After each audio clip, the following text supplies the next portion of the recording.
Welcome, everyone, to this episode of Freedom Hub's Working Group. I'm your host, Jeff Cantor, along with Charles Froman.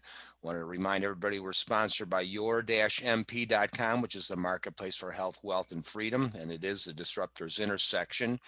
We are also in the throes of conducting an alternate show, so we wanted you to wanted you to be aware of that too. It's the same day as today, but it's at 7 o'clock Eastern, and it's going to push the envelope on taking care of cash patients and getting escape from the bureaucracy of the healthcare world.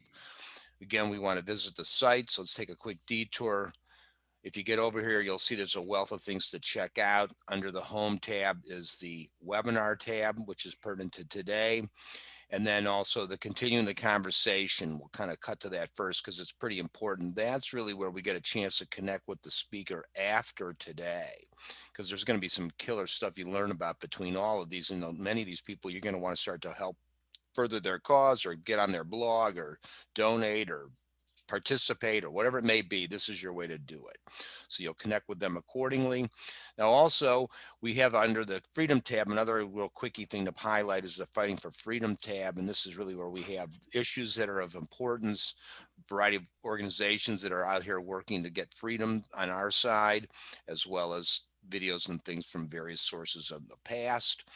And if we circle back for today, this is the Webinar tab, as I indicated, a little description about it, and then a breakout on the two different speakers. We'll come back here in a moment.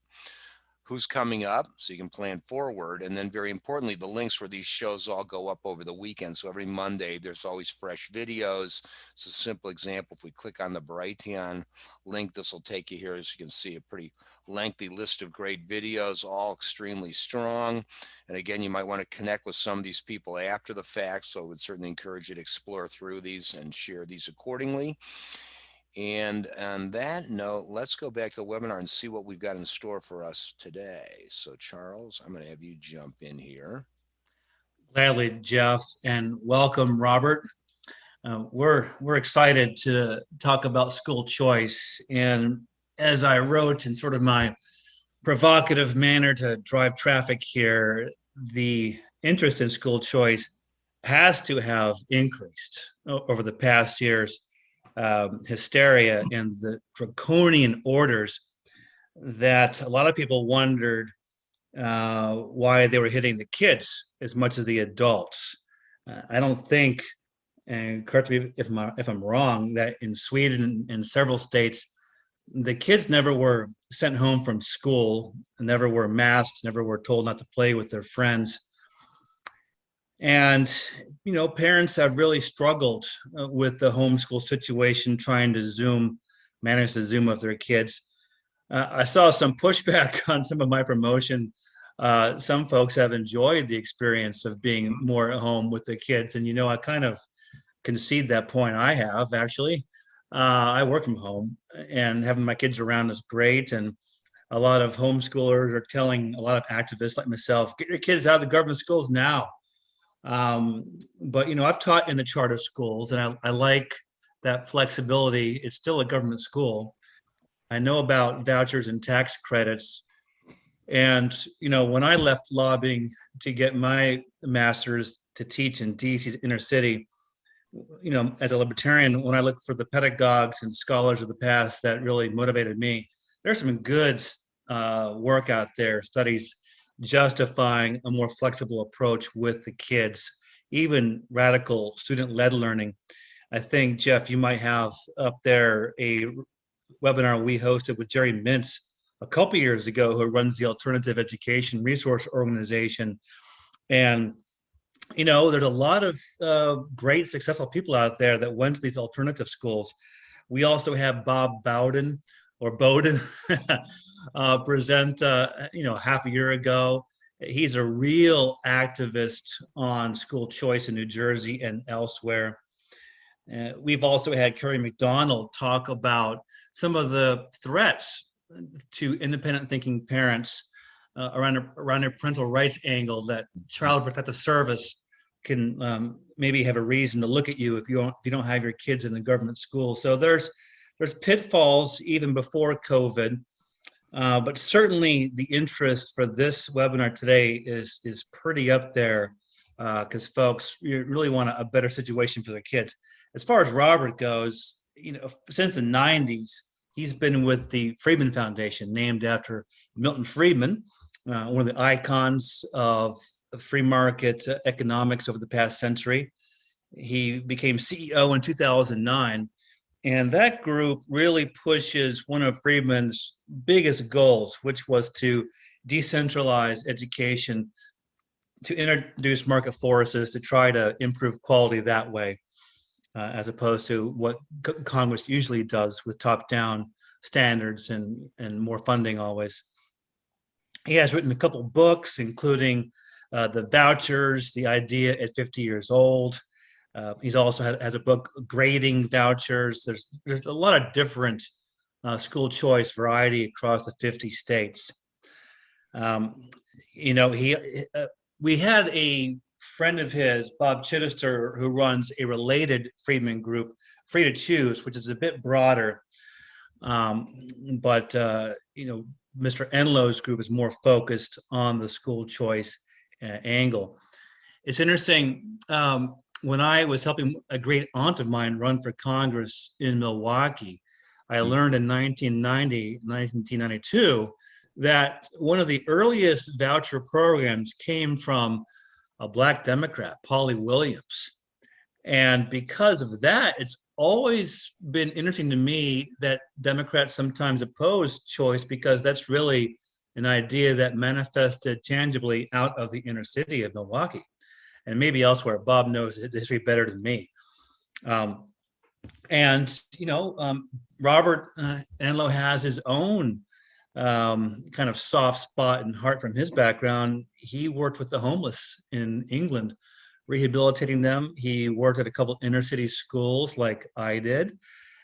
So he really has his heart in the right place. He wants to help all people get the education they deserve. I will also add that he was an advisor on Governor Gary Johnson's nonprofit that I worked on, Our America Initiative. And with that, Jeff, I will stop the intro and let Robert take over. Okay, very good. I must just comment over a quick second, because you mentioned Polly Williams, and it's interesting because I had the luxury of watching her come with all of her kids, and they put on a big demonstration here in Cleveland for a bunch of politicians, and I'm forgetting the woman's, Fannie Lewis was there. So she was an equivalent of hers. And so she was bringing Polly in to demonstrate what we could do with these inner city kids. And they blew everyone away. They were so talented and so knowledgeable. It blew the whole premise, like you said earlier, whether that they're just because they live in the inner city, they're dumb or something. It was a fallacy. But when they were able to escape the bureaucracy, boy, did they flourish. So I'm so excited you mentioned that. Let's hear what Bob's got to tell us, or Robert, I should say, has to add. That's fine. Well, give me, you control the screen. Thank you so much. Welcome, everyone. I really appreciate the chance to be with you. My name is Robert Enlow, and I'm the president and CEO of EdChoice, formerly the Friedman Foundation for Educational Choice. We started in 1996, and I was there on day one when we opened our doors. And Dr. Friedman was dedicated to this one simple idea that every child should get every opportunity in every available means possible. So our mission is pretty simple. We want every dollar to follow every kid to every available or potential opportunity. So we work on that one aspect of Milton's vision. It's interesting, from my background, I'm probably one of the only people you'll meet that basically was training in liberation theology who actually started working for Milton Friedman. So from radical left to Milton Friedman thinking, right? And that has certainly influenced the way that we as an organization approach the issue, but also we as an organization ensure that we can cross party lines and ideological lines to discuss school choice. So our organization does three specific things. We do research and thought leadership, training and outreach, and what we call focused state investment. So we do research, we do training, and then we invest in states. What I want to do here is share with you some of our slides from our work with Morning Consult. We have, for the past year, every month since March of last year, been working with Morning Consult to poll Americans on issues related to education choice and COVID and the pandemic. And so I want to sort of share with you some of the data that we have, and I think you'll be interested to learn. So let me do that now. So obviously, can I do that? No. There it is. What is the current state of play when it comes to sort of thinking about reopening and pandemic. Well, you all better than anyone know what's going on in the reopening world, ripped from the headlines here, right? Chicago teachers are walking away on Wednesday to ramp up pressure for reopening. They closed schools in Virginia. Teachers are influencing decisions on school reopenings at this federal level. Donations from teachers unions spiked. You've known that this is happening, right?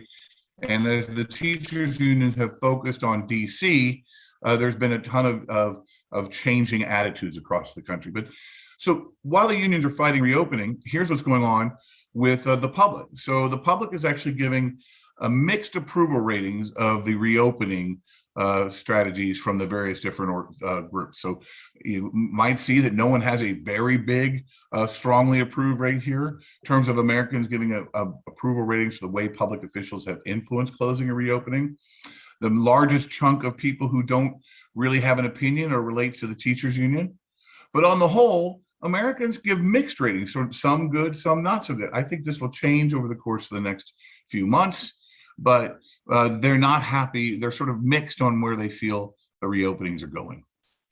Parents are also getting, as you can see, from May of 20 to now, they're getting slightly more comfortable with going back to school, right, in person, but it's still not dramatically high. So you're looking at 64% now compared to 53%. So it's continuing to increase. Parents are getting more comfortable based on our data. But here's where the disconnect starts to happen.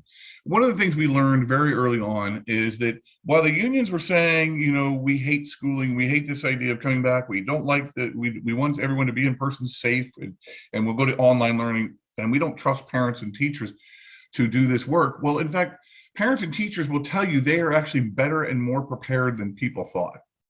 So there's a difference in disconnect between what the parents are wanting and the teachers are saying they want, and then the unions are saying they want. And so we've seen this play out throughout the course of the year, and I'll share with you how. We also do, as part of our polling, we've done polling with teens, with African Americans, with teachers, and then with all adults. And by the way, it's in every 50 states. You can go to our public opinion tracker. You can see this data every single month we do this. We just did one on teens. And look, since you might imagine, so while parents are saying they're more comfortable with being able to do the online e-learning and they're able to do it, teens are saying, look, I'm not very healthy or happy, right? I've got higher stress, I've got higher motivation issues, I've got more anxiety and mental health issues. They're not likely to say that their happiness is improved, right? Teens are basically saying that they're really not all that happy in this kind of situation with the pandemic and schooling. So then let's talk about, so if you look at that, that's how the current situation is. The unions are trying to stop closings or make sure that they're in control of them, while parents are trying to do their best to get kids educated and are feeling more comfortable. Everyone giving everyone a bit of a mixed review, and teens saying, I'm not happy. How did parents react during the pandemic to school choice and the idea of school closures? So we've again looked at data on here on this issue. So if you look at the idea of going it alone together, as I call it, people joining a pod, everyone talked about pods. Participation in or considering joining a pod has increased 4 points in April. And you can see from August of 2020, right, those who are willing to participate is going back up again, right? So it went from a high of 55% and then all the way down, and it's starting to reclimb back up. So a lot of people are saying, hey, I like this idea of going it alone together, of being in a pod with other families, not necessarily in school. What we're finding is this is true across all demographics. Since March of last month, there's a growing interest in learning pods, particularly among Hispanics, Blacks, and those living in urban communities. You can just see here on the left is the most likely to join or form a pod. The middle is moderately likely, and the right is least likely.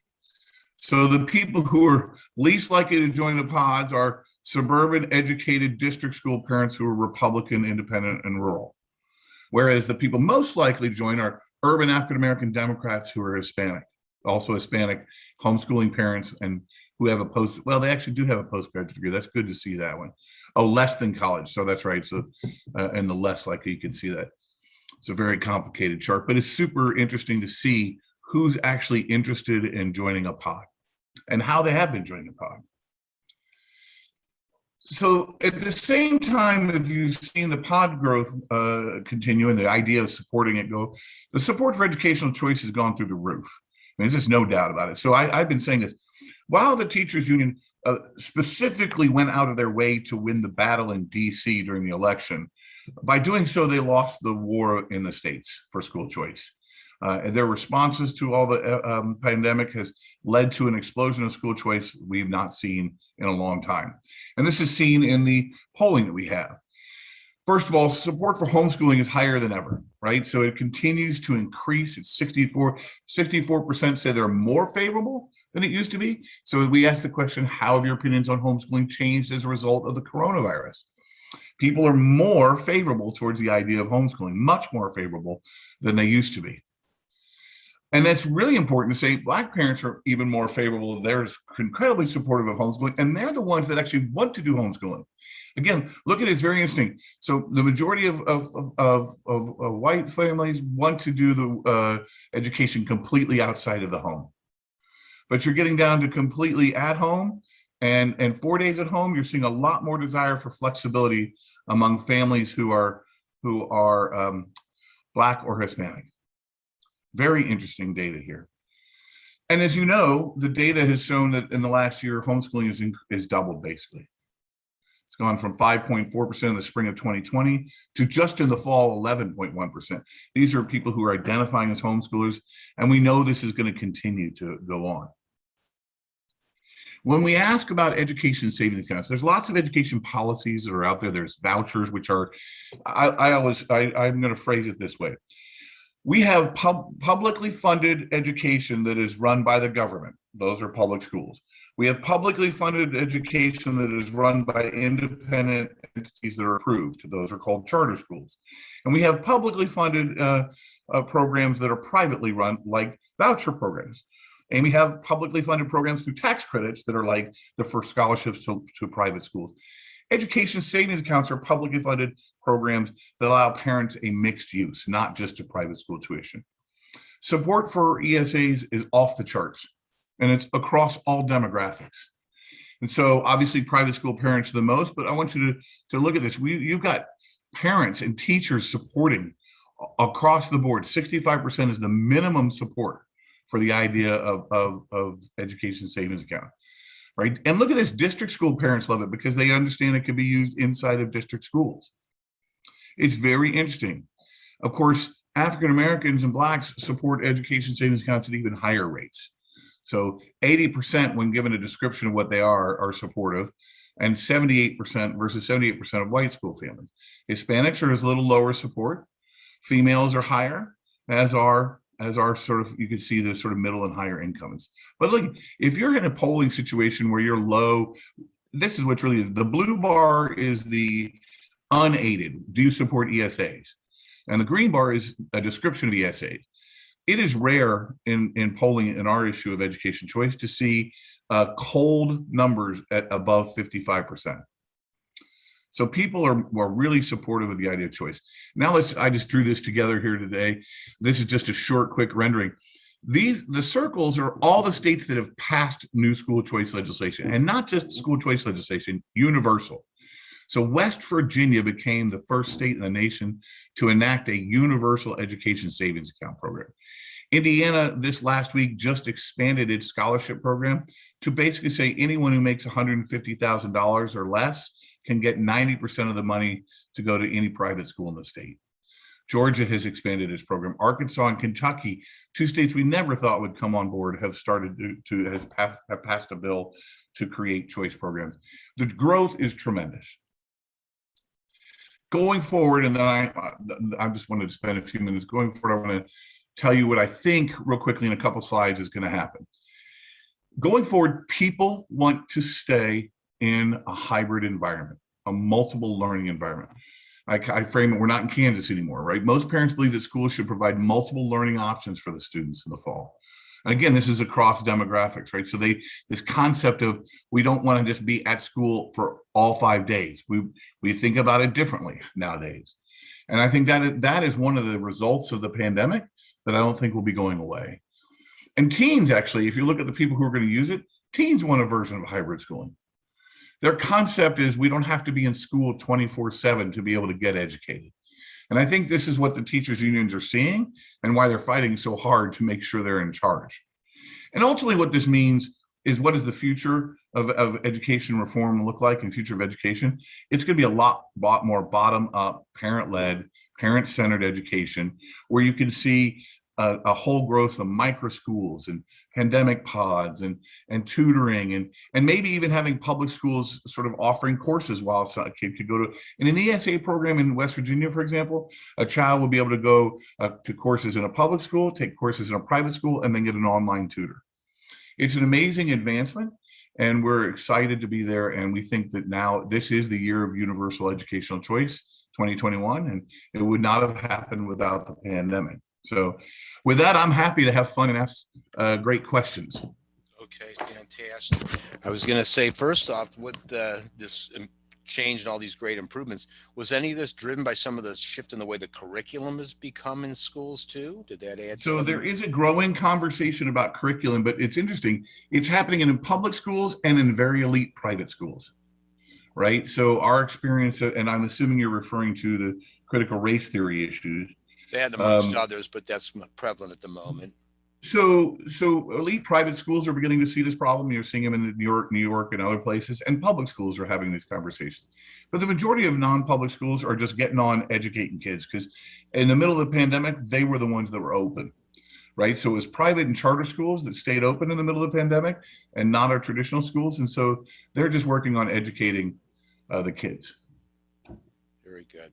Charles, I see your hand is up.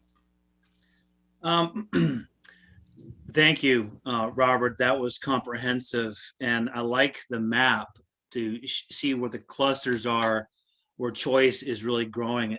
Very interesting, right there around the old upper Midwest, Ohio, Indiana, Kentucky, West Virginia, and then Iowa, South Dakota, Arizona, and then Arkansas, Kentucky. Are there any other clusters that have promise? A couple of states here, a couple of states there. Next on the advocacy pipeline. So New Hampshire has still got a real chance. Florida is going to pass a bill that's going to be huge. I think South Carolina next year, North Carolina maybe by the end of this year. You should see something in Iowa. Texas, however, will continue, I believe, to see the back end of what conservatism can do when it doesn't support educational freedom for families. They actually passed a bill in Texas, the Republican legislature, saying no money can go to private schools in the form of scholarships. I mean, it blows me away. So there are lots of states out there. And what's really nice is to see places like Oregon and Nevada and Montana and Idaho. Idaho worked on a universal microgrant program, which is basically giving everyone $1,000 to go to whatever educational setting they wanted. It was a great program. So we're seeing some growth in sort of, I would say, upper Northwest and sort of lower Southeast. What kind of becomes of the unions as this continues to move forward? I know they're fighting, but what will become their place? Do they just become obsolete, or do they have some small minimized place to sit? So they're not going to be obsolete, but I think what you're seeing is teachers are going to be retiring. And if you look at the data on teachers, they're ready to go. They're done with all of this, right? And you're seeing so I think the unions are losing membership. It's going to be really hard for them to keep going. As a result of that, and then parents are wanting more options, and schools aren't able to provide that. So I think there's a whole group, there's like multiple types of parents out there right now, of course, but there's one group of parents that says, oh, just send my kids back to school. And in those areas, I think the union will do fine. But there's a ton of parents who are saying, you know, I want a mixture. I want something hybrid. And I think the union's going to ultimately end up suffering. But look, I'm going to be weird here. I'm not an anti-union guy, right? I am an anti-monopoly union guy, right? So I think teachers should be able to bargain if they want, but they should bargain based on competition, like schools should do. So I think the unions are going to ultimately paint their own grave like they did by leaving the states alone. And that'll help our issue tremendously. I see that Sharon has her hand up. I was just going to say, Sharon, I see yours up.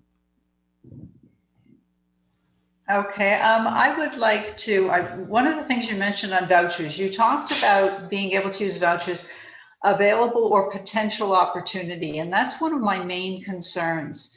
Is what about, I mean, just handing people a voucher doesn't do anything if they have nowhere to send their children. If there aren't schools geographically close enough, or if there aren't schools that will serve their needs, and I'm not talking about special needs, I'm talking just about regular, children. There are many, many rural settings where there are no choices. So the voucher program, once again, then it works for some people, but doesn't work for others. You create another sort of category of have-nots, of those who do not have a local school or a school that they're able to access. So Sharon, I really appreciate that question. And I think if you were looking at it just from the voucher perspective, i.e. a public subsidy that goes only to private schools through the parental choice, then I would agree that there's conversations that will always happen about supply. I think what the pandemic has done, though, is starting to shift people away from this idea of a building and having to be in a building full time. And this is where education savings accounts come in, or scholarship accounts, however you want to phrase them. And they are basically public funds that go into an account that parents can use for mixed purposes. So, for example, the fastest growing school, if you want to look at a school in America, is Prenda Education. It is a micro school. It comes in and it works in both private, public, and charter schools, and it works in churches. So this idea of delivering education where people are is really growing. The microschooling movement is increasing across the country, and it's happening in rural America as well. One of the challenges, of course, in rural America is that the largest employer is typically the school district. And so we don't have to keep looking at education the same way because of education savings accounts. Why, for example, in Indiana, we can have AP programs provided by a single school as opposed to a single school at the state level, as opposed to every single rural school, because families can get online, families can take a day out and work on these issues. And so there's the idea of customizing school is actually a challenge to the system itself. And if we look at education and schooling and the way we've looked at education and schooling, as Milton Friedman said, since the 1800s, then we'll continue to have this question about supply. But if we think about the available options and potentially available options, we don't actually often have these conversations when it comes to any other product, right? When it comes to any other thing like a cell phone, we didn't say, well, I'm not sure people will get cell phones. The fact is they did, right? And they did because the market worked. And so the goal is to have the market work here. Joan and Charles, you still have your hands up. Okay, I will unmute myself and start my video. Oh, okay. But you can hear me, right? Yes. Yes, yeah. Okay, cool. So here's my question. Do you see any other universal value besides choice, which I consider to be a universal value, besides choice as a strategy for systemic educational change? And I'll just give you a little bit of a background. I come from a progressive education philosophy background and am working towards bringing more of those values of humanistic whole child values into the system overall. But I'm asking you the same question. Well, what a great question. And I love that. And I will tell you this. I think universal choice is a necessary precondition to start the conversation on systemic reform, but it's not the end all be all. I don't think until we can allow families to break free from the barriers that were created in the 1930s redlining, till we get rid of this idea of school boundaries, through the idea of giving parents the power over the money that they have, then I think we're going to continue down the same road of not really changing our system. So I think it's a universal choice is a universal value and a prerequisite, but not the only thing. I love the concept of why are we not looking at education as a whole life issue? Why is it that we always say to schools, you have to do everything for families, instead of the communities coming alongside and saying, let's work together for families? And I know so many nonprofits in the country that would love to work at schools that are not allowed to work at schools, right? So I think there's lots of different values that we should be thinking about for systemic change. One of them is reinfusing the community with real power. I think we talk about community-led public schools, but I don't really think they're community-led. I think they're controlled by a school board and not by the full community. And so I like the way you're thinking about it. I think choice is a prerequisite, but not the only thing. Thank you. Charles, do you have your hand up again? Yep. I Charles? certainly do. Those are some great comments. Inviting nonprofits into the school. I can imagine any local community opposing that. That seems to invite a lot of opportunity for a lot of fantastic nonprofits, and there's so many of them, to help the schools improve. Number one, getting rid of boundary-based schooling. And comment on that, of course, but I want to hear more, on that micro-schooling. Sounds like an Uberization of sorts. That sounds incredibly innovative.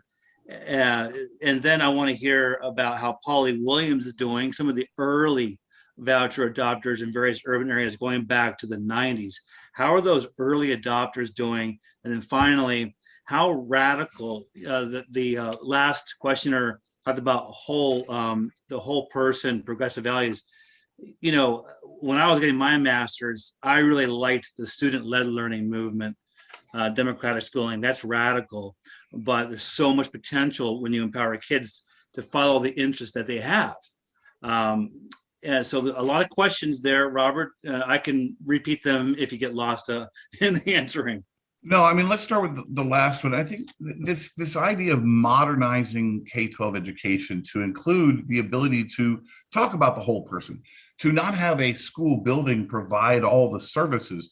I'm sure you know this, but when a legislature gets together and they say, hey, we want to have a school nurse, they don't say how to do that. They say, we want to have a school nurse. Every school should have a school nurse. But school districts then say, well, that means we have to hire school nurses. Now, I don't know about you, but one of the second largest employer in my state is hospitals. And they could go instead of hiring them, they could actually partner with hospitals to provide it and not pay them, right? There's all sorts of different ways to think about this. And that's part of what microschooling is about. It's basically disconnecting place from education. And it's not just online schooling, because there have been challenges that it's basically a mixture of online and in-person. It's hybrid. And these schools are small, they're families. Basically, it's like homeschooling co-ops.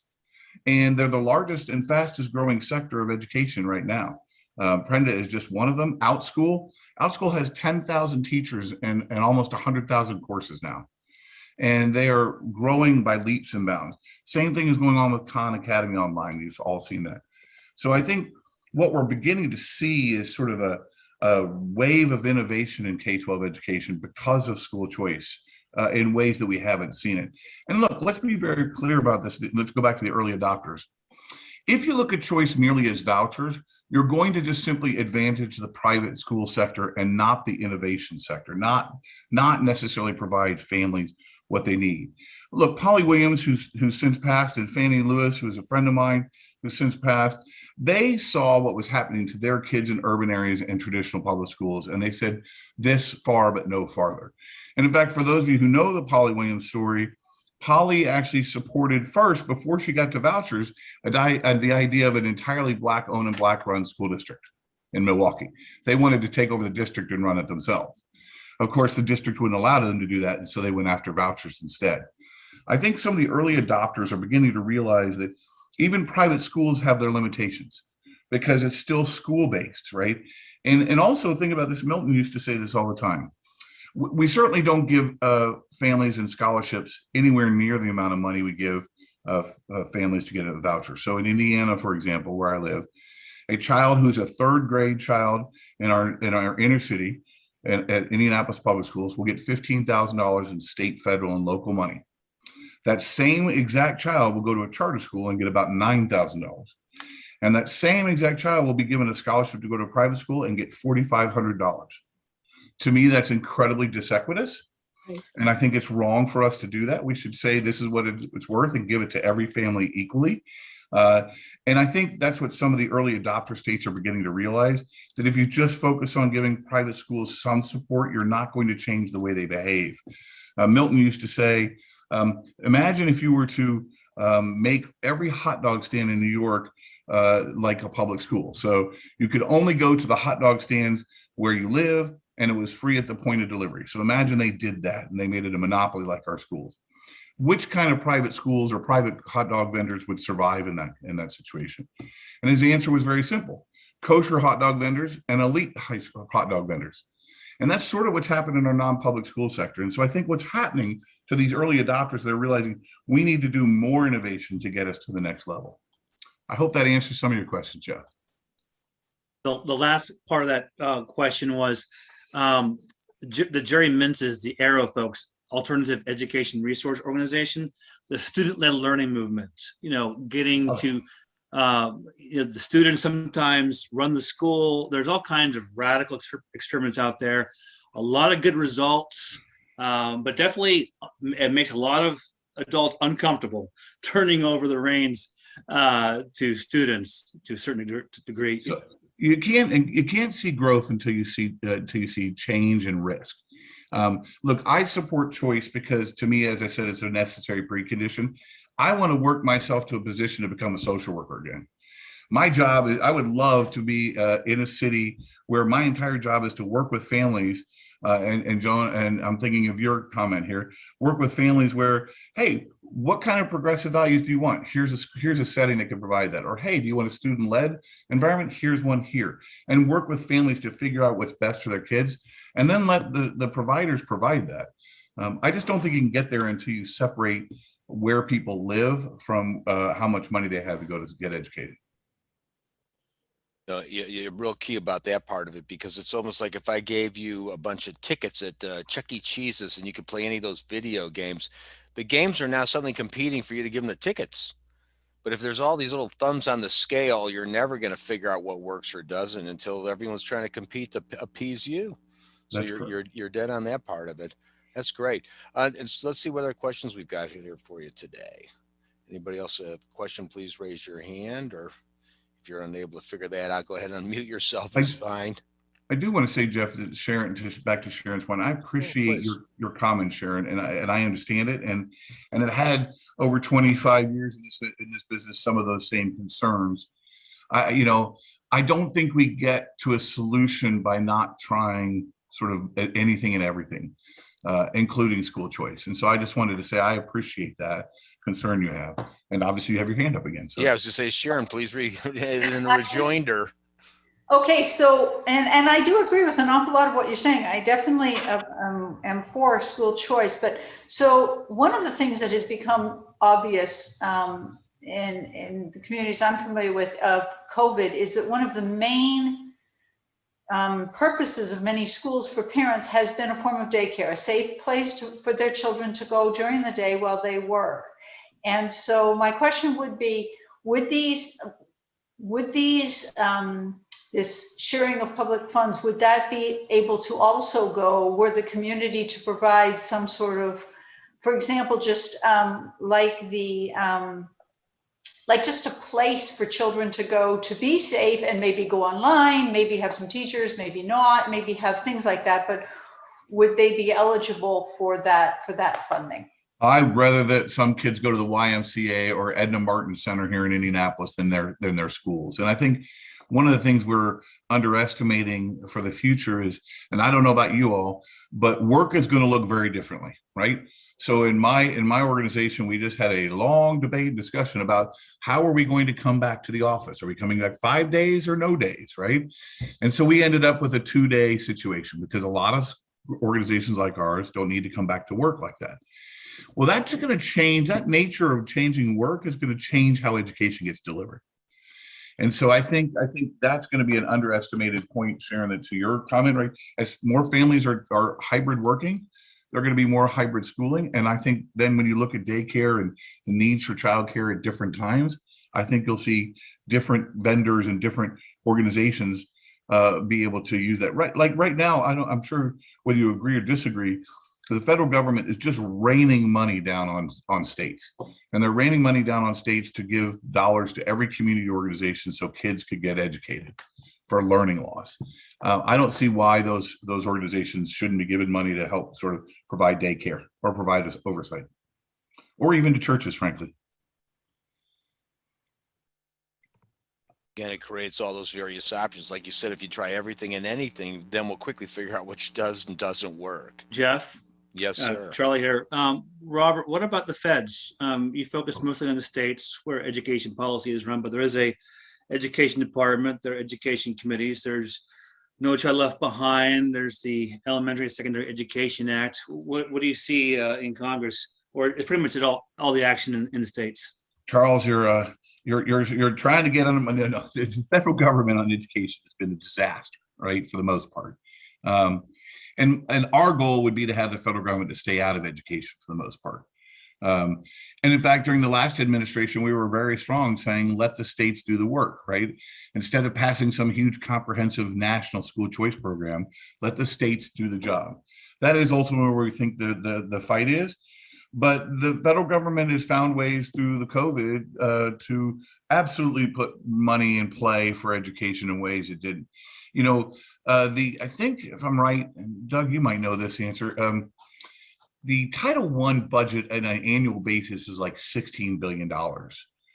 I think they quadrupled that or something just for this next 2 years, right? So they can't even spend 16 billion well. They're certainly not going to spend over 100 billion, right? Well, so I think, you know, we're going to have to deal with the federal government, but my hope for the federal government is they just leave states alone. That's the goal.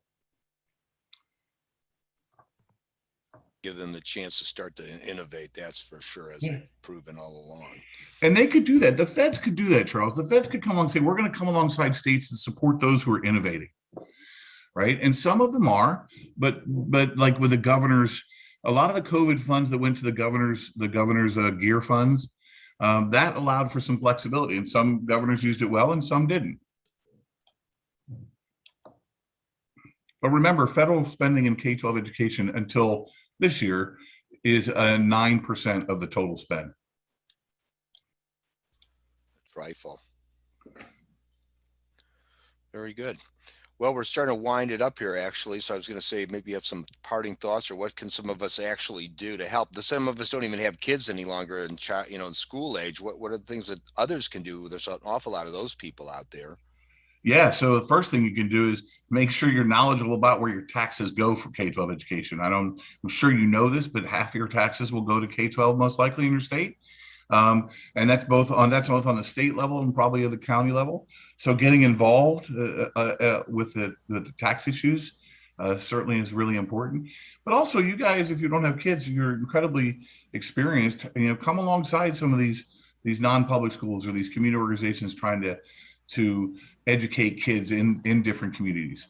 Jonah, I'd love to talk to you about sharing about starting a sort of a rural micro school effort, right? That'd be great to try and find some way to help get families different options. So I think, all you can do is continue to work with families. I mean, the key thing for me, as I would end, would be, I judge the work that we do based on, and every decision we make, based on, is this more on the parent side of the ledger or the school side of the ledger?